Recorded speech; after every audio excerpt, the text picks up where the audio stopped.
I think it's worth noting that there is just way too much for me to unpack in Black is King for me to sit here and say I'm gonna analyze this thing thoroughly. This review is, there's no critiques. Basically, I can't criticize it. I choose not to criticize it, and I don't want to pick at it. I feel like people are picking at this thing not because they want to, and it's all good and well. Obviously, art, you can offer your opinion on your thoughts or whatever it's meant to invoke some feelings and stuff. But I feel like people just want to come and say, yeah, but Beyonce's a capitalist. Yeah, but Beyonce, you just want to do something. You want to say something about Beyonce. That time, she knocked this thing out of the park. And it's also understanding that Black is King isn't a documentary. It's not about like life in Africa and this is what it, no, it's literally, she's literally retelling a story that we've all known and grown to love. A story that is still on Broadway to this day.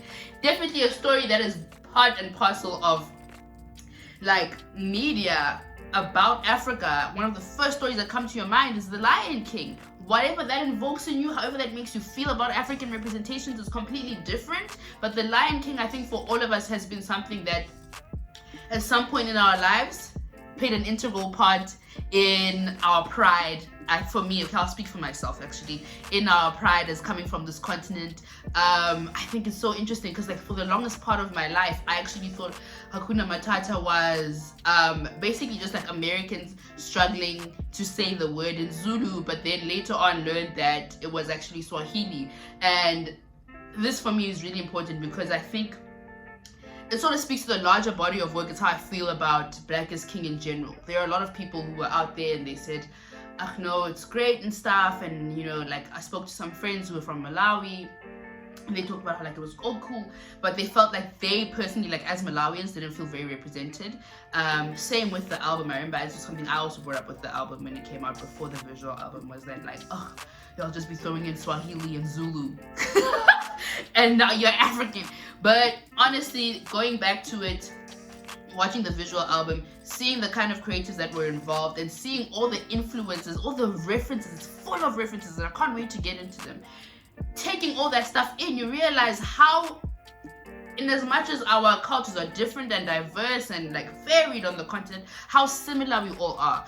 I think many times we forget that the idea or the notion of countries and themselves and nations, nation states, is so constructed, right? Like it's literally lines drawn onto a map, and then they said this is South Africa, and this is Tanzania, and this is Malawi, Nigeria, Uganda, and so on and so forth, and this belongs to you, freaking Germany or whatever. We know this story, you know. So I love that this story sort of made people, I mean, it's a thin line, right, between conflating ideas into one thing and giving me like a unified notion of something, right? And I think this is what that did for me. It made me feel like closer to other African cultures. It made me realize how similar we all are.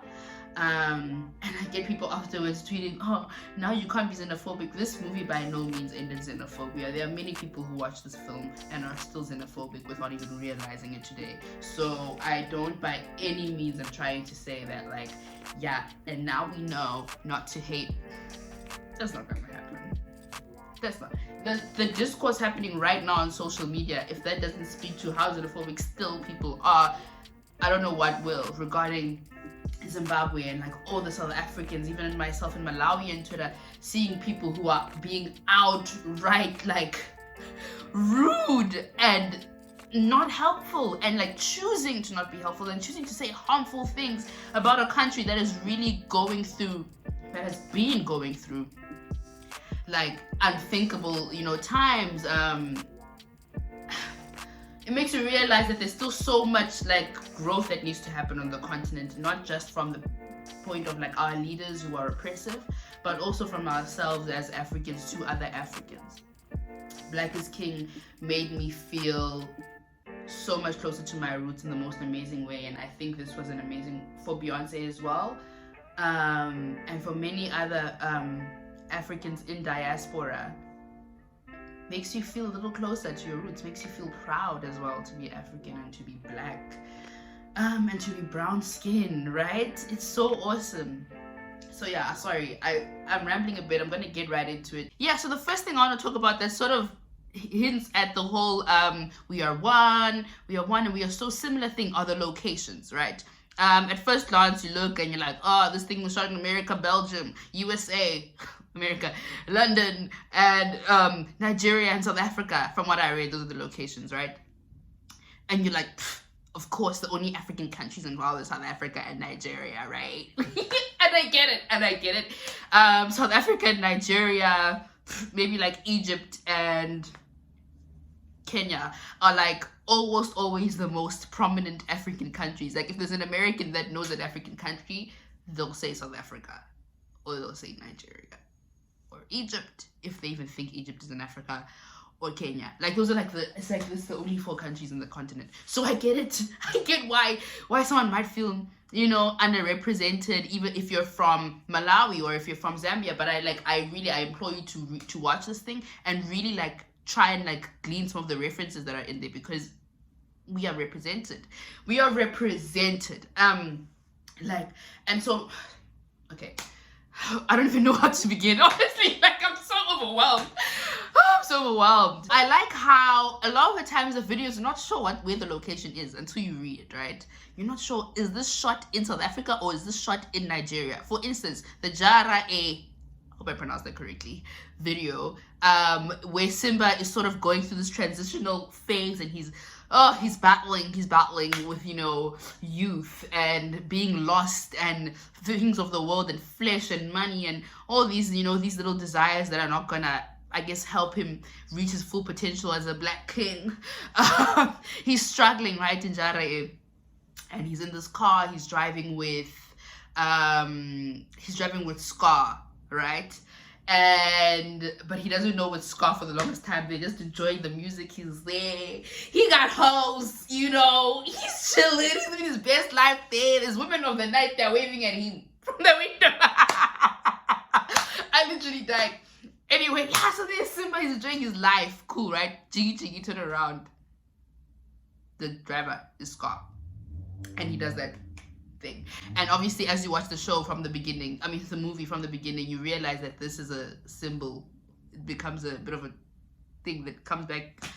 I don't know what the word is. It's a trope. I forgot. I'm sorry. But it's a recurring image, right? Of Scar constantly doing this thing, and it invokes feelings of insecurity, fear, darkness. Immediately, this thing now starts climbing on the. So for me, as a Malawian, when I saw that thing, I said Gule Wankulu. And that's my thing. Again, so now that speaks to what was I saying earlier? The thing about how similar all our cultures are. Maybe it wasn't a Gule Wankulu. Maybe it was meant to resemble another kind of spiritual thing from another African culture. But for me as a Malawian, it reminded me of Gule Wankulu. Maybe for a Zambian, it reminded them of something else. Maybe for I don't know, someone who's from Sudan reminded them of something else. And that's what I'm saying. There's so many, it's so layered, and there's so many references where, like, whoever you are, I believe, from the continent, you can sort of take something and be like, oh shit, this is, oh my god, you know what I mean? That's how I felt about that scene. Anyway, as that scene progresses, at first, the first time I watched it, I'm like, I can't figure this out. Is this in Joburg? Is this in Nigeria? Where is this? This could be, oh my gosh, this could be Malawi. This could be Ghana. This could be Kenya. Where are we? You know what I mean? And I think, so that's my thing, is that, like, wherever the location is, if it was shot in one location, which I highly doubt, I believe that the scenes switched between different locations for one video. I don't think there is one video in that song where the whole thing was shot in the same country, maybe other than Nile. Sorry, in the movie, not the song. Maybe other than Nile. Okay, maybe not. Okay, I'm wrong. Maybe not just one video. I think there are a number of videos which were shot in between different countries. And I think that's a very important thing for me, because it takes away the idea that this thing is centered in this particular location and it's about this country, and in this country, we're in this country now. You know what I mean? The idea of continuity between South Africa and Nigeria, the idea of continuity between South Africa and Belgium, or South Africa and whatever country it is, between those two countries that is shot in, I think sort of speaks to, I keep saying speaks to, you'll forgive me, but I think that sort of speaks to the idea of how fluid we are as Africans in our culture and in our traditions and our roots, how interlinked our roots are as well.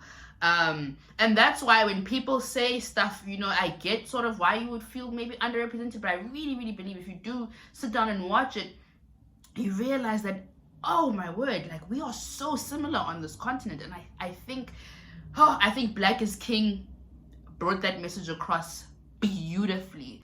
My next point, which is, this has to be my favorite scene in the whole thing, was when fucking Jay-Z.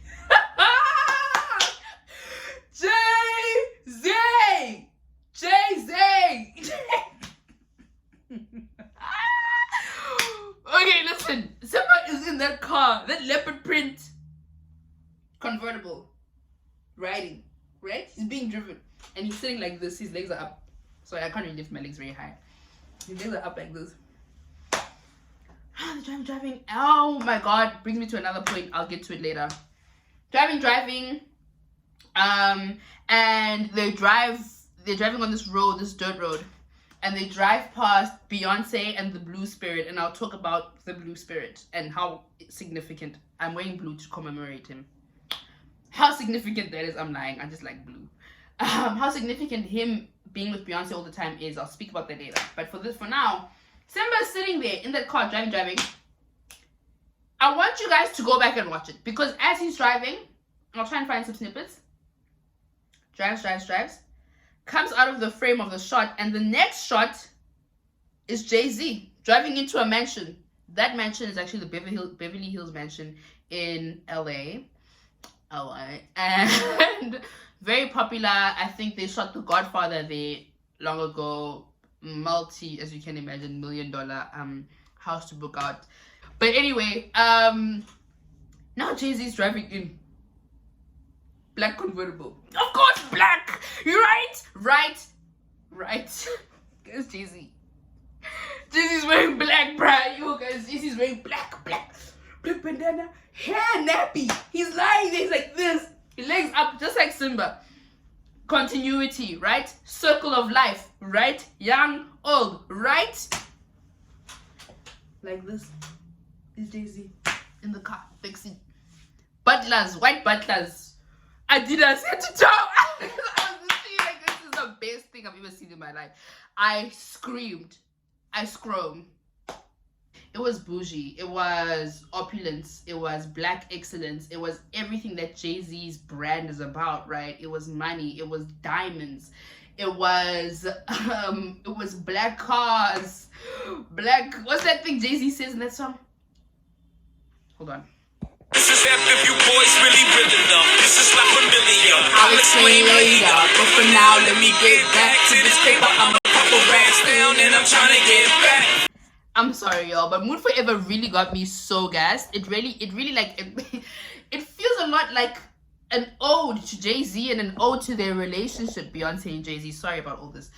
An ode to their relationship and their music and their art throughout like time. It feels also a bit like a sequel to Ape Shit. As you watch, there's a lot of duality between some of the scenes. I'm gonna show you pictures. Some of the scenes in Ape Shit and some of the scenes in this video. The artwork as well. There's a lot of They take a lot of tropes when it comes to like whiteness and richness, and they sort of turn it on their heads when you have pictures that look like, you know, old Victorian paintings, but it's black people with nappy hair, right? And we saw all of this with Ape Shit. There was a lot of similarities between the two videos. It's impossible to miss. And I think for a large part, Mood Forever is a big sort of nod to their relationship, nod to their power, nod to all their hard work, and I guess this empire that they've sort of built for themselves is to black people, powerful black people, and I just have to love it for that reason. I also just have to love it because it's Jay-Z, and Jay-Z's I like Jay-Z a lot. And I also think this is Beyonce also saying like, where does Jay-Z, he's so cool, he looks just so cool from the start of this thing. He walks in and he sort of moves the chess piece with the butler, also the recurring image of the chess is a theme throughout this, or a motif, symbol, so many, you know, synonyms, throughout all of Black is King, right from the start, when Mufasa gives Simba the king piece. I think that was the king piece, and then that sort of king piece follows him throughout his journey as Simba, right up until the end, when he is given it back again. He loses it at some point and all of that stuff. Anyway, I think it's really cool because they tie in the whole story of Lion King, even in their own story of Beyonce and Jay-Z and Beyonce. It still sort of reminds you of Beyonce, reminds you of Jay-Z, and whose album this is, but at the same time, definitely, I don't think Beyonce centers herself in this story. I think the message comes across beautifully. The message of the Lion King, but more deeply and more importantly, the message of Black and Black power, Black royalty. Mood Forever was just a moment of indulgence for me. It was a moment of, like, life is good. The synchronized swimmers, that was a beautiful, the choreography for that was amazing. The black and white people, when they were all actually dressed in chess playing, and there's that whole poem that Childish Gambino recites and Jay-Z recites about dark and light, and the coexistence of dark and light being important, stuff like that. And then the whole chess, how the chess pieces are moving as the poem, please watch it and you'll see what I mean. As the poem is going, the chess pieces move. These are people dressed in white, dressed in black. That was beautiful. That was beautiful. That was, I watched that over and over again. It was beautifully choreographed. Right, now I have tried I really tried to sit down and figure out the blue guy. I tried, y'all. I sat there, I said, I am gonna figure you out. I was trying to find what it may have been referencing more than what his role in the story was. For me, his role sort of reminded me of a Rafiki a little bit, but more importantly, it's just like a spiritual guide, someone who was there with Simba right from the start. He's literally there in the first scene when Beyonce is holding the baby, not the first scene, but the first video where Beyonce is holding the baby. Blue guy walks there and he follows throughout the story. He follows Simba and he also follows Beyonce. Lucky for him, he got to actually dance with Beyonce. Like, him and Beyonce, I'm shocked if they're not mates now.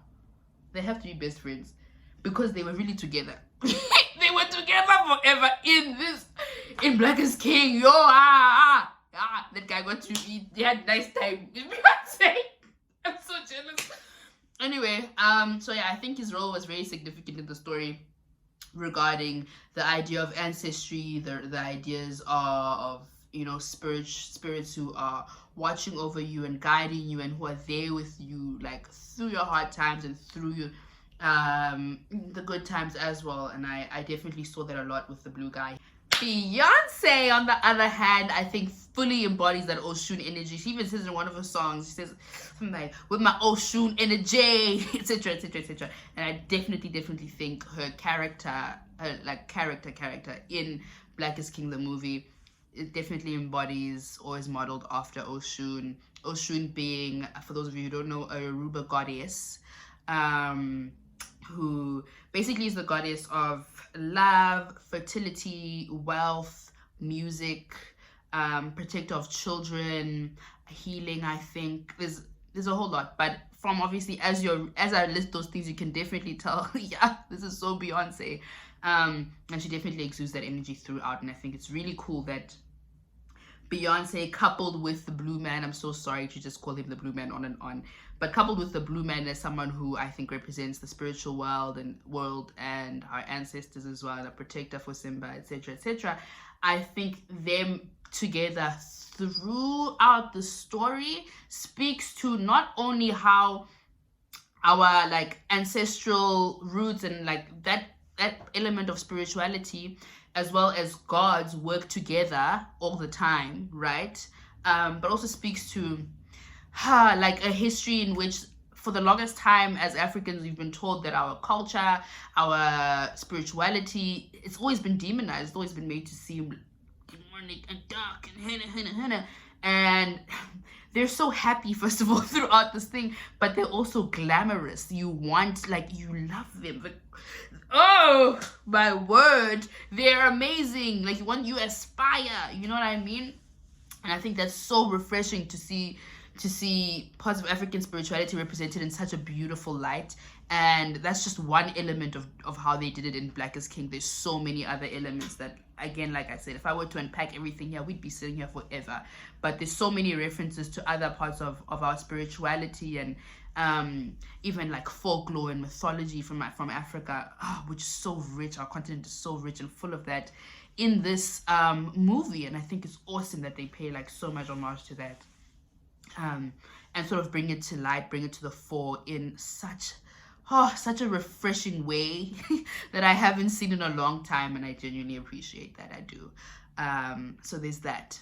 Time already. It's time already. Shine already. Oh, guys, it's getting dark. Let me finish this thing. Shatta Wale. I think it's amazing that she had him on this project. First of all, I watched the documentary and he's there just praying and thanking Zeus for this opportunity and stuff. But guys, honestly, Shatta Wale is a goat. Shatta Wale is a legend on this continent. He's one of the pioneers of dancehall in Ghana.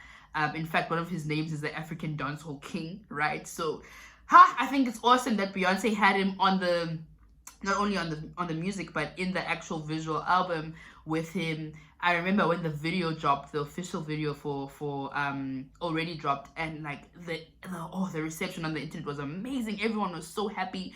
There were Ghanaian flags galore, guys, like in the actual video. I love what they did at the end there, where they incorporated an American flag, but with the colors of the Pan-African colors on there. So green, black, and red. Really cool. It was basically a Pan-African flag in an American flag.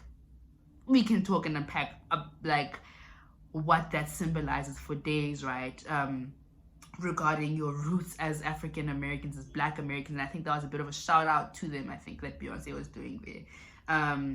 To people in America living in diaspora from Africa, right? So I think that was awesome. But it was also a big shout out to Ghana, man. Sorry, I forgot to mention Ghana as one of the locations that it was shot in. The Black is King was shot in. I loved it. I loved already so much, and I loved to see Shatta Wale in his element. I love that Beyonce didn't take him out of his element also. Still sounded like a Shatta Wale song. She freaking what's that word? Adapted, and already was good. Already was dope. And it was really cool that they were together on that song and that they had fun with it. If you watch the behind the scenes, you see how much Shatta enjoyed it. And that's dope. That's dope as fuck to me. So I just wanted to shout that out real quick. Oh my word. So Keys to the Kingdom. This is my song. This is genuinely my song. It's because it features Tiwa Savage as well as Mr. Eazi, and I love the two of them. But I also really appreciate what Beyonce did with the video in the album. So in Keys to the Kingdom, the scene opens with a shot from the top of the National Arts Theatre of Nigeria. It's in a place called Igamu. I don't know if I'm pronouncing that correctly. And it was built in 1976, obviously National Arts Theatre, to commemorate the arts and culture of the country, modeled after a similar looking building, Palace of Culture in Bulgaria. The concept is great, it's fantastic, but over the years, the Nigerian government has sort of neglected it, stopped funding. Obviously, arts was always one of the first people when it comes to funding by the government that suffer the most, and like it has over the years become derelict and old and sort of lawless now. And as much as security sort of improved, there are talks of having it being converted into a shopping center, which is obviously very disheartening, and it sucks because like I think every country on the continent has that story of where the arts sector, the arts and culture sector has become neglected, where capitalism and things like shopping centers and stuff sort of overtake and like take over parts that are so like important to, you know, our experience as individuals, the human experience, the African experience, nature as well, and culture a lot of the times. for the sake of the development of the country, etc. And many times people don't realize that art can be used as, you know, development can exist, you know, together with, you know, art. And investing in art is an actual investment that can, you know, if you're about profits, that can be profitable, you know. And it sucks. And I think it's really cool that Beyonce really centered this video just by opening the shot. Yeah, just by the opening shot being the building. I think that sort of speaks to it's a bit of a commentary, I believe, when it comes to politics. And I think the commentary only becomes deeper as you continue to watch the video and you see, this is like one of my favorite scenes, man. You see a bunch of lawyers dressed in black with white, that's just standard lawyer thing. And then in front of them come these girls dancing. It's awesome. And they're wearing uniform, they're dancing, they're acting all silly. These guys are serious. You watch, so now if you look at the uniform, you look at the symbols on the uniform, you realize that they're part of the NYSC, the Nigerian Youth, hold on, give me a second. Yes, symbolizing the Nigerian Youth Service Corps. They're wearing the uniform, and the Nigerian Youth Service Corps is basically an organization of sorts founded in 1973 in Nigeria to basically get young graduates into country building and development and really involve them in the actual governing of the country. Really great idea. Again, many African countries have a similar version of this sort of employ the youth, do this, and it's a great concept. But again, a lot of the times those things, very few times those things amount to anything actually substantial, tangible for our countries. So I think it was really cool and very thoughtful, definitely intentional for her to have placed, or for whoever's idea this was, to have placed the girls in the uniform in front of the lawyers. Just amazing. Who again symbolize structure, systems, law of the land, etc., in front of them, dancing and acting all silly and crazy. And at some point, a woman walks in front of them who is a vendor, and she's carrying all these fruits and stuff. She's just walking and stuff, and this girl's now take her fruits and whatever.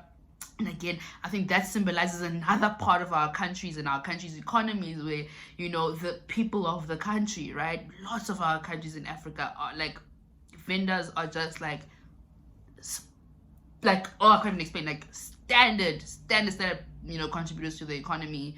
A lot of the times people, if not all the time, are in those positions out of necessity because you have to make money. So you take your agriculture and you sell it today and you eat the money essentially that you made, hand to mouth. Standard story, right, of economics in many African countries. Very sad, very heartbreaking that a lot of the times people who get into entrepreneurship, if I can even call it that, get into entrepreneurship out of necessity. It's not from a place of passion, it's not from a place of innovation, but out of I gotta eat and I gotta feed my family. And I really think that Keys to the Kingdom and the Keys to the Kingdom video in particular is sort of Beyonce speaking to, I don't want to say Beyonce because I know so many other people contributed to this, but it's those contributors sort of speaking to our governance and our politics in Africa. And even in Beyonce, she talks about how she still wants to, she doesn't want to tell fake stories. She wants it to be true, you know, to stay true to the grit, I guess, of Africa and the reality of many people on the ground. And I think this is definitely one way in which Black is King doesn't sensationalize African, you know, lives and African stories. And it sort of also ties it back to a lot of our experiences living in Malawi or living in Kenya, living in Nigeria and South Africa, Zambia, Zimbabwe, etc. A lot of us can relate to that. Same with, just brief one, same with water at the very beginning. I don't know why that scene spoke to me so much, was when they're all, these men are sitting on the fishing boat and they're knitting a net or whatever, sewing a net.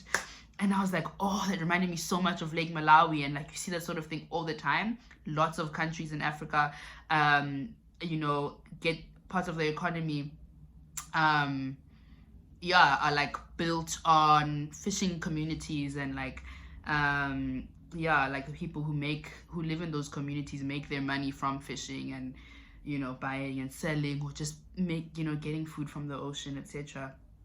So I think that was a really cool image to see. And I think Water itself is another incredible song that if you really sit down and look at the lyrics, can be a bit sad when you think of everything that they're saying, but at the same time, it's just like an ode to like young love and vibrance and happiness, which is really cool.